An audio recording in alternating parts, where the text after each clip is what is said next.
গতকাল উত্তরার দিয়াবাড়িতে অবস্থিত মাইলস্টোন স্কুল অ্যান্ড কলেজের যে বিমান দুর্ঘটনা হয়েছে, সেই দুর্ঘটনার পরে কিন্তু শিক্ষার্থী সহ অর্থাৎ সারা দেশের মানুষের মধ্যে কিন্তু একটি শোক নেমে আসে। তবে শিক্ষার্থী এবং এই মাইলস্টোন কলেজের যারা সাবেক শিক্ষার্থী রয়েছে তারা কিন্তু সেই শোককে আজ বিদ্রোহে পরিণত করেছে। অর্থাৎ শিক্ষার্থীরা কিন্তু বিভিন্ন দাবিতে আজকে সকালে মাইলস্টোন স্কুল অ্যান্ড কলেজের সামনে কিন্তু তারা অবস্থান নেয় এবং অবস্থান নিয়ে কিন্তু তারা 6 দফা দাবি সরকারের কাছে তুলে ধরে। তাদের যে দাবিগুলো রয়েছে সেই দাবিগুলোর মধ্যে অন্যতম যে বিষয়টি রয়েছে সেটি হচ্ছে দুর্ঘটনায় যে নিহত যারা হয়েছে এবং সঠিক নাম ও পরিচয় তাদের মধ্যে প্রকাশ করতে হবে। এছাড়াও আহতদের নির্ভুল এবং পূর্ণাঙ্গ যে তালিকা সেটি প্রকাশ করতে হবে। পাশাপাশি ঘটনাস্থলে শিক্ষকদের গায়ে যে সেনা সদস্যদের হাত তোলার যে অভিযোগ রয়েছে সেক্ষেত্রেও নিঃশর্ত ক্ষমা চাইতে হবে। এছাড়াও নিহত প্রত্যেক শিক্ষার্থীর পরিবারকে বিমান বাহিনীর পক্ষ থেকে ক্ষতিপূরণ দিতে হবে এবং বিমান বাহিনীর ব্যবহৃত পুরনো এবং ঝুঁকিপূর্ণ যে বিমানগুলো রয়েছে সেগুলো নিরাপদে চালু করতে হবে। এছাড়াও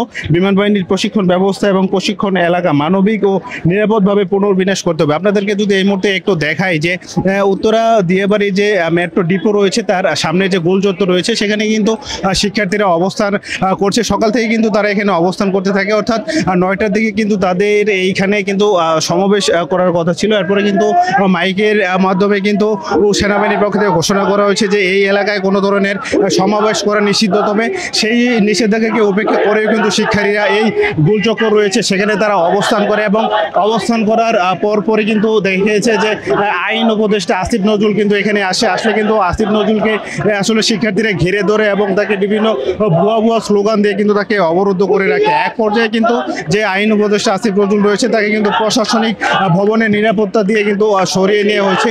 কিছুক্ষণ আগে আমরা যে বিষয়টি জানতে পেরেছি এখনো পর্যন্ত কিন্তু আইন উপদেষ্টা এই যে ভিতরের যে প্রশাসনিক ভবন আছে সেখানে কিন্তু মোনালিসা হেভি ফ্লো 15 পিস প্যাকেটের সাথে 8 পিসের একটি প্যাকেট একদম ফ্রি।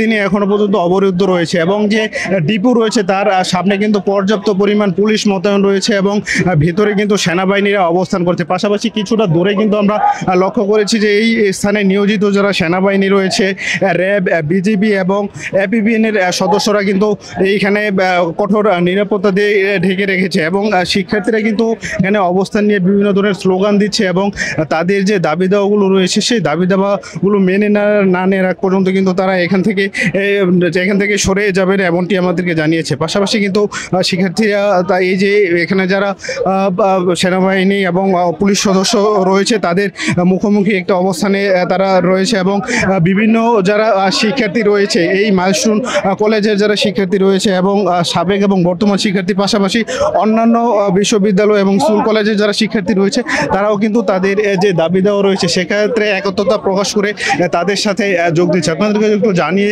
রাখি যে সরকারের পক্ষ থেকে কিন্তু তাদের যে দাবিগুলো রয়েছে সেটি কিন্তু মেনে নেওয়া হয়েছে। তবে মেনে নেওয়ার পরেও কিন্তু তারা আনুষ্ঠানিকভাবে এই দাবিগুলো যে মেনে নিয়েছে সেটার প্রমাণস্বরূপ অর্থাৎ কার্যকর সেই দাবিগুলো কিন্তু কার্যকরের যে এই তাদের যে দাবি রয়েছে অর্থাৎ কার্যকর করা হচ্ছে সেটি তারা জানার জন্যই কিন্তু এখানে অবস্থান করছে। পাশাপাশি শিক্ষার্থীরা কিন্তু আরেকটি বিষয় যে জানিয়েছে যে তাদের সাথে যে অপ্রীতিকর ঘটনাগুলো ঘটেছে সেটিরও কিন্তু সরকারকে জবাবদিহিতা করতে হবে। এখন পর্যন্ত যদি জানিয়ে রাখি যে উপদেষ্টা আসিফ নজরুল তিনি কিন্তু এখন পর্যন্ত ভিতরে অবস্থান করছে আমরা এমনটি জানতে পেরেছি, অর্থাৎ নিরাপত্তাজনিত কারণে কিন্তু তিনি এখন পর্যন্ত এখান থেকে বের হতে পারেনি এবং প্রশাসনের পক্ষ থেকে কিন্তু এই স্থানটি কঠোর নিরাপত্তা দিয়ে ঢেকে রাখা হয়েছে এবং এই যে উত্তরা দিয়াবাড়ির যে ডিপো রয়েছে অর্থাৎ যে এই ডিপোর সামনে যে গোলচত্বর রয়েছে সেখানে কিন্তু শিক্ষার্থীরা এখন পর্যন্ত অবস্থান করছে এবং কিছুক্ষণ আগেও কিন্তু আমরা দেখেছি যে প্রশাসনের সাথে কিন্তু তাদের কিছুটা ধাওয়া পাল্টা দেওয়া হয়েছে, কিন্তু কোনো ধরনের অপ্রীতিকর ঘটনা কিন্তু আমরা এখন পর্যন্ত দেখতে পাইনি এবং শিক্ষার্থীরা কিন্তু তাদের যে দাবি রয়েছে সেটি প্রশাসনের পক্ষ থেকে তখন পর্যন্ত কঠোর কোনো নির্দেশনা না দেওয়া হবে ততক্ষণ পর্যন্ত কিন্তু তারা এখানে অবস্থান করবে বলে আমাদেরকে জানিয়েছে। তো এই ছিল আমার কাছে থাকা সবশেষ তথ্য।